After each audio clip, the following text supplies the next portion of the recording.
Shalom and welcome to the One Pasuk podcast, in which three rabbis from Englewood, New Jersey, each share an insight on one particular pasuk from the Parsha, and reflect on each other's ideas. Rabbinic banter, I like to call it.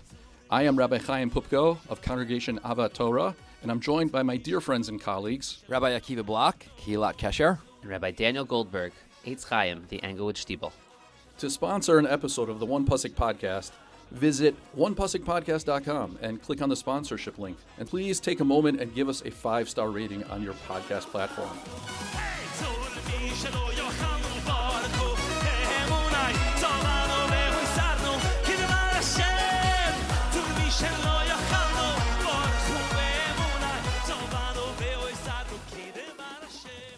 Our pasuk for Parshas Behaalosecha comes from the 11th parak of Midbar, pasuk Hey, and it goes as follows: Zecharnu es hadagah asher nechal b'Mitzrayim chinam.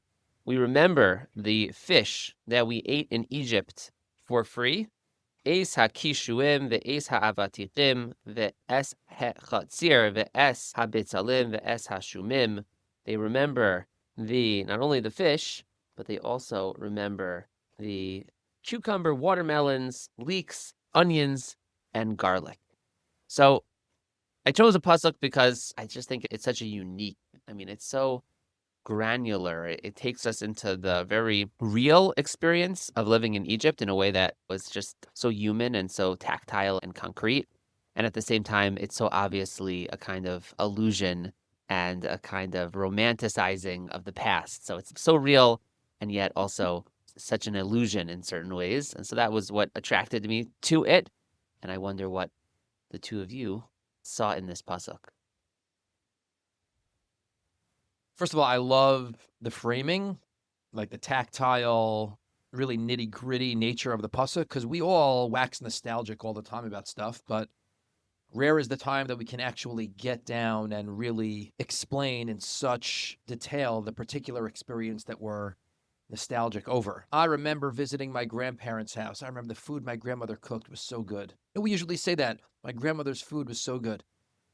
But then there's the food my grandmother cooked was so good. I remember how juicy the brisket was. I remember the tuna sandwich that she used to make for me, how crisp the lettuce was. It was just like a very different kind of experience. Yeah. And a lot of times at funerals, as rabbis, we are at a lot of funerals, and people are daunted by the enormity of trying to be maspid somebody and give a eulogy. And they almost always, people invariably start with, how can I possibly put into, we would be here until.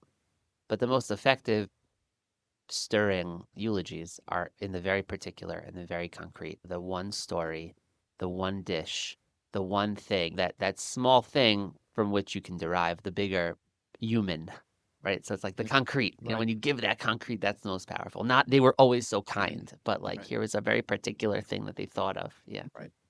And of course, it is romanticizing the past, a past which was not very kind to them. But there's a human urge, an instinct to romanticize the past. We do it with Jewish life in Europe before the war, which was not so easy for our grandparents and great-grandparents. But there's a certain beauty and richness and simplicity to the life that we yearn for. And in some way, shape, or form, this is really what Klal Yisrael are after. Life was simple. It was difficult, but it was simple.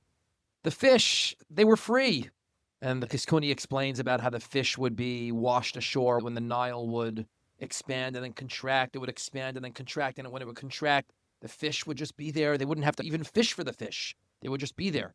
So there was a certain simplicity to life that they were actually after. What catches my attention with this pasuk is trying to connect the problem with the solution. Because after they complain, and Moshe Rabbeinu subsequently cries out to HaKadosh Baruch Hu and complains, I can't do this anymore. What's HaKadosh Baruch Hu's response? Gather together 70 elders, Ve'atzalti min haruach asher alecha, and I'll take from your spirit, Moshe, and I'll place some of your spirit on the 70 elders. They're hungry. They miss the garlic. What are more Talmidei Chachamim, what are more Nevi'im going to do about the garlic that's missing? How does the solution fit the problem here? So Rav Hirsch has a beautiful comment where he says, the way the Kadosh Baruch Hu responds to this claim shows that the problem wasn't really the garlic or the onions. It wasn't really the food or even the freeness of the food. It was a spiritual deficiency. It was all the result of a character deficiency that they had that needed to be rectified. And the character deficiency was an unwillingness to work hard for anything. And zכרנו es הדגה, we remember the fish and everything that was just free. It came to us. They weren't even willing to put in the work necessary to get the food that Hashem had sent them. They just had to go out to the field and bring it home. They had to have Amazon deliver to their door. They weren't even willing to go to the store. And that's not just oh my goodness, we missed the free fish. That's a character deficiency. That's a spiritual flaw that needed to be rectified for Am Yisrael to become the nation that they were meant to be. They needed to be taught the important lesson that most things in life that are worth anything at all require hard work. They certainly don't come to us for free. And obviously the key word there is hinam. But Am Yisrael needed that 40-year period of transition to wean themselves off that approach, that attitude, that mentality of everything just comes to me without my having to work for it. Of course, they were slaves, but they weren't working for their food. They were working for their masters. And the self-sufficiency needed to create that kind of society that Am Yisrael were meant to create needed to be cultivated further. How do the Ochle Haman, though, cultivate that? Meaning, how does getting your food, Uber Eats, to your tent? It wasn't to their tent. Kodesh Baruch Hu B'dafka didn't deliver the mun to the tent. They had to go out and collect it. Mhm. Now, the work was minimal and the food was miraculous. And I think that's probably because they were still slaves and had that slave mentality. And maybe even we can add the faith and the trust that it would actually be there every day. This wasn't a force of nature like the fish that would wash ashore. This is something that required a sense of commitment and devotion and trust and love in Hashem that this would come every single day. But it's bedafka, a problem that can be solved with the Shivim Zekanim, who can teach Am Yisrael everything they needed to know about what it meant to cultivate a society. So whether it's this or it's something else, it's certainly not, I missed that fish. Right. The fish was a symptom of something deeper, something larger. I was also thinking about the fact that they're getting the mun, which didn't seem like they really had to do a lot of cooking preparation for. So I was thinking, based on your beautiful idea, Rabbi Block, we could say that when they were slaves, obviously they experienced enormous hard labor. They are now free, and they didn't necessarily have to work. So it was difficult for them to understand, okay, so what do I do with myself now? Meaning, I think it's fair to describe them perhaps as lazy, but it's not laziness because they're like, okay, now we're on vacation. It was laziness because they didn't know what it means to work for yourself and advance and achieve. And so the chains of bondage have been released. And now that just presents a new challenge of how to navigate free life. And so I think that the process of 40 years in the desert was meant to acculturate them to a different way of living where you need hard work. It reminds me of, I've heard comedians talk about the hard work that goes in to their comedy, right? One could think that a comedian is a person who's just naturally funny and they just happen to think of naturally funny things. But comedians, like many other artists, they actually work very hard at their craft. And sometimes jokes take a long time, maybe even years, to refine until it's just right? It comes across to us as spontaneous and off the cuff or whatever, but actually it takes a tremendous amount of hard work. Another thing that you triggered for me in terms of how does this end up with the Shivim Zekanim. So if you look at the previous episode, a few psukim prior, the Bnei Yisrael complain to Moshe. And what's interesting here is it says, and I saw this somewhere some years back, and I'm not sure where. So this is not my own idea, but I'm sorry that I'm not able to reference it. But here it just says, זכרנו es הדגה. They're just complaining into the ether. They're not complaining to Moshe. And it could be that there's this sense that they didn't feel that there was an open door for this discussion to Moshe, and rightfully so, because it was so, I don't know, crass, or they understood that what they were complaining about was pretty trivial, and they didn't feel they could talk to Moshe about it. And that's what triggers the need for the Shivim Zekanim. It's a realization that Moshe has that he needs intermediaries, that the people will feel comfortable even bringing something so mundane and trivial and maybe altogether immature and misguided as this complaint. So that's one way to connect the two. I'll just add, there's so many different things, so many interesting ideas that we've touched on here.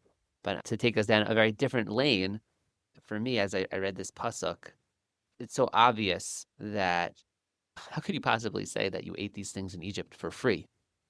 You paid with your life in Egypt, right? The food, it's like when my kids go to a restaurant and they're like, are these pickles on the table free? I said, no, we just pay for them as part of our food. We paid for it. You're always paying for it, right?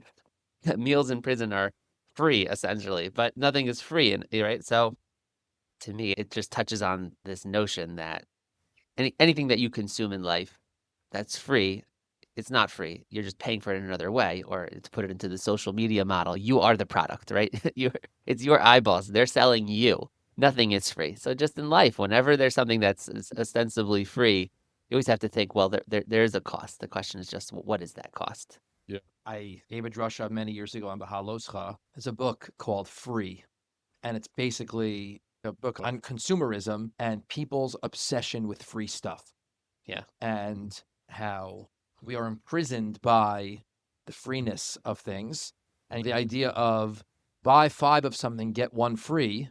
And people will buy 5 of something just so they can get the 1 free, even though they had no intention whatsoever of buying the 5 initially. And we lust after free stuff. And the message of the book is, which is so important, there's nothing that's actually ever free.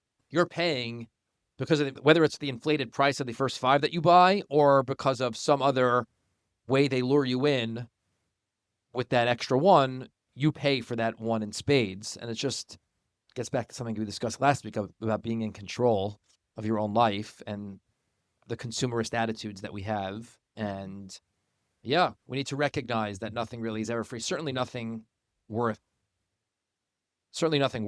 really is ever free, and that's the corrective. Zechanu hadagah asher achalnu b'Mitzrayim chinam. Like, come on, who are you kidding? I want to read this pasuk a little bit more generously, because obviously, read on its surface, it's a complaint, and it's a complaint with a great deal of criticism. But I wonder if we could read it a little bit more charitably without violating the thrust of the story. And perhaps what Bnei Yisrael are saying, zecharnu es hadagah asher nechal b'Mitzrayim chinam, and all the fruits and vegetables, is that Hashem, when we were in slavery, you still made sure that we had what to eat, right? We believe in you. We believe everything comes from you. We believe that you were watching over us. We learn that. But now here we are under your direct supervision, and nafshenu yo'esha, and we just can't take it. So yes, they are complaining, but instead of saying that they're looking nostalgically back on something that was really terrible suffering, no, I think it's easier to say that they were saying, like, listen, there was something we had there. There was something we had there that we don't have now. And obviously it's a complaint that deserves punishment. But I think it reminds us that when people complain about something or when people point something out, in close relationships, oftentimes we know how to contextualize or read between the lines or see beneath the surface. It reminds me of a great example, which Shoshana told me a long time ago. And that is when you're out with your family on a whole day, a whole trip and everything, and you have so much fun, and then you come home with your kids and they just lose it, right? They're having tantrums, right? You're trying to get everybody to bed or whatever it is. It's not that they didn't have fun and they're ungrateful and now they're spent. They're spent, right? They're just, right now, they just have no more energy. Yes, they had a great day. Everyone had a great day, right? The tantrums at the end of the day don't ruin the day. Or another great example is Shoshana told me that some moms complain that their kids come to them with all their complaints and problems and everything. And for the dads, they're just like, don't even bother. And what Shoshana reminds mothers or parents in general is that if you're somebody that somebody feels comfortable dumping out on, totally venting, that means that they see you as a safe space. They see you as someone whose relationship is so rock solid, so beyond doubt, that they can say anything. And no matter how stressed or no matter how extreme or how much they're venting, the fact that they're venting to you is because they feel safe with you. And so I want to read this a little more charitably. The fact that they were pointing to the fact that Hashem provided for them to a degree in Mitzrayim, and that they were hoping, they were expecting that Hashem, who they now rely on, who they now have faith in, we hope, Hashem, you can still do that, and you can step up, and you can do better than this month. We know what you can do, Hashem. The idea that we only come to complain to people who we think can help us is very profound. That's something we always return to around the Yom Noraim when we remind people that an acrimonious, contentious relationship with Hashem is much better than no relationship at all. Because it means you care. It means you know that, or you think, you suspect, you're willing to consider the notion that Hashem cares about you. Which is why the Avaryan, Rabbi Lamb once explained, the Avaryan needs special permission to come into Shul on Yom Kippur. Anu matirim hispalalim ha'avaryanim. Not the Chote. The Chote, he needs no permission, but the Avaryan, who's just passes on by, who doesn't acknowledge the relationship in the first place, is the parent to whom we always complain is in many respects the more beloved, more respected parent. And I think that's a beautiful, beautiful idea. And I totally subscribe to your more charitable read, right, Popko? Yeah. It's fantastic. Thanks, everyone. Go on.